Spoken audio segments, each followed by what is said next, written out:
I fled him, down the nights and down the days. I fled him, down the arches of the years. I fled him down the labyrinthine ways of my own mind, and in the mist of tears I hid from him, and under running laughter.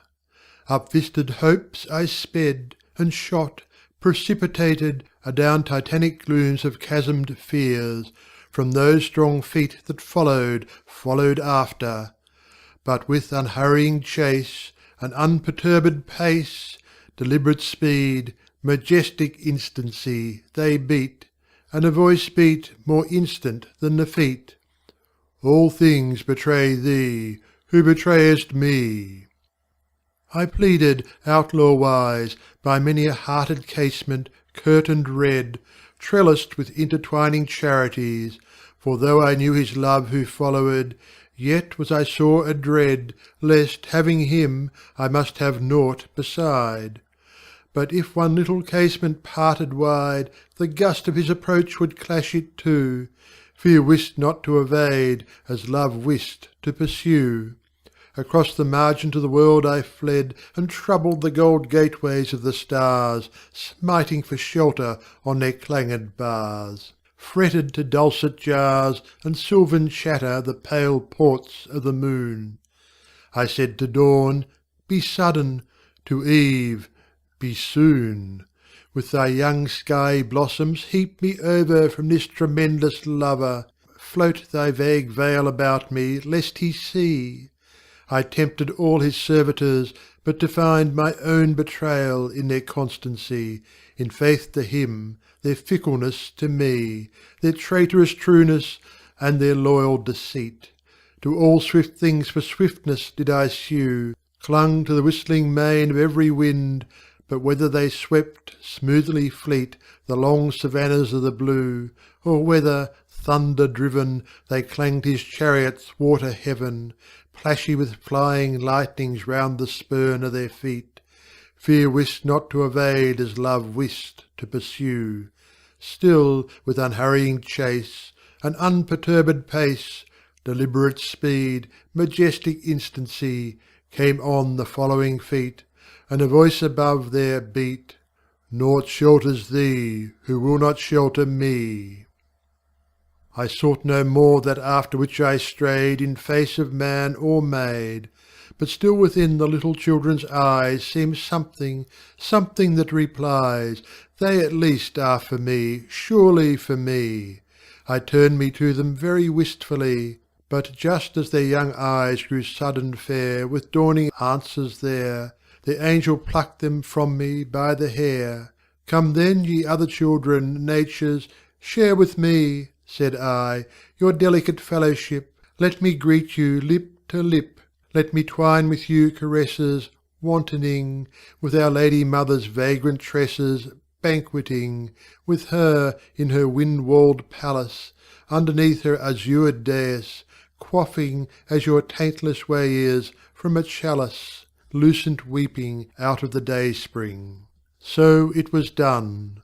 I in the delicate fellowship was one, drew the bolt of nature's secrecies, I knew all the swift importings on the wilful face of skies, I knew how the clouds arise, spumed of the wild sea snortings, all that's born or dies rose and drooped with, made them shapers of mine own moods, or wailful, or divine, with them joyed, and was bereaven.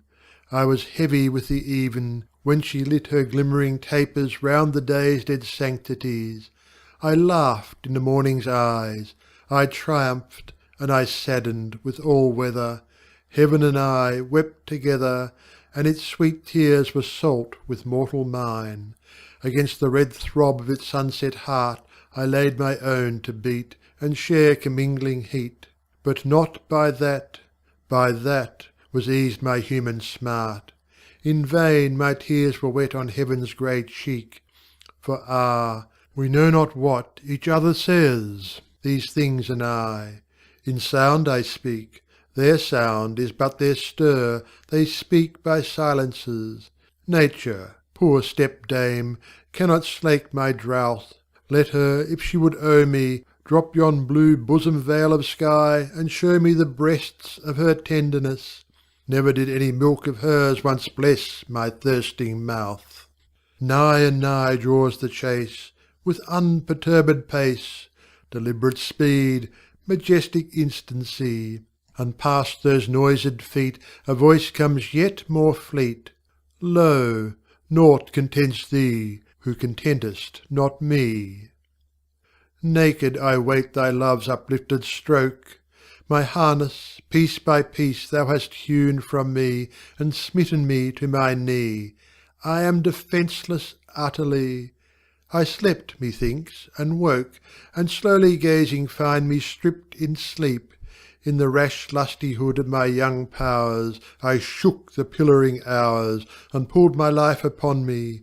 Grimed with smears, I stand amid the dust of the mounded years. My mangled youth lies dead beneath the heap. My days have crackled, and gone up in smoke, have puffed, and burst as sun starts on a stream. Yea, faileth now even dream the dreamer, and the lute the lutanist. Even the linked fantasies, in whose blossomy twist I swung the earth a trinket at my wrist, are yielding, cords of all too weak account for earth with heavy griefs so overplussed. Ah, is thy love indeed a weed, albeit an amaranthine weed, suffering no flowers except its own to mount? Ah, Designer infinite, must thou char the wood ere thou canst limn with it? My freshness spent its wavering shower I' the dust, and now my heart is as a broken fount, wherein tear-drippings stagnate, spilt down ever from the dank thoughts that shiver upon the sighful branches of my mind. Such is what is to be. The pulp so bitter, how shall taste the rind? I dimly guess what time in mists confounds, yet ever and anon a trumpet sounds from the hid battlements of eternity.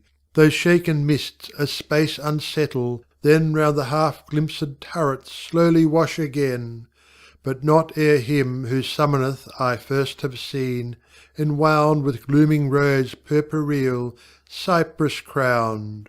His name I know, and what his trumpet saith. Whether man's heart or life it be which yields thee harvest, must thy harvest fields be dunged with rotten death? Now of that long pursuit comes on at hand the bruit, that voice is round me like a bursting sea. And is thy earth so marred, shattered in shard on shard? Lo, all things fly thee, for thou fliest me. Strange, piteous, futile thing! Wherefore should any set thee love apart? Seeing none but I makes much of naught, he said, and human love needs human meriting. How hast thou merited, of all man's clotted clay the dingiest clot? Alack, thou knowest not how little worthy of any love thou art. Whom wilt thou find to love ignoble thee, save me, save only me? All which I took from thee I did but take, not for thy harms, but just that thou mightst seek it in my arms. All that which thy child's mistake fancies as lost, I have stored for thee at home. Rise, clasp my hand, and come.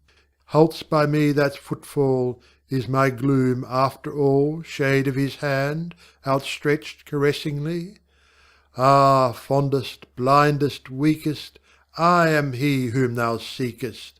Thou dravest love from thee, who dravest me.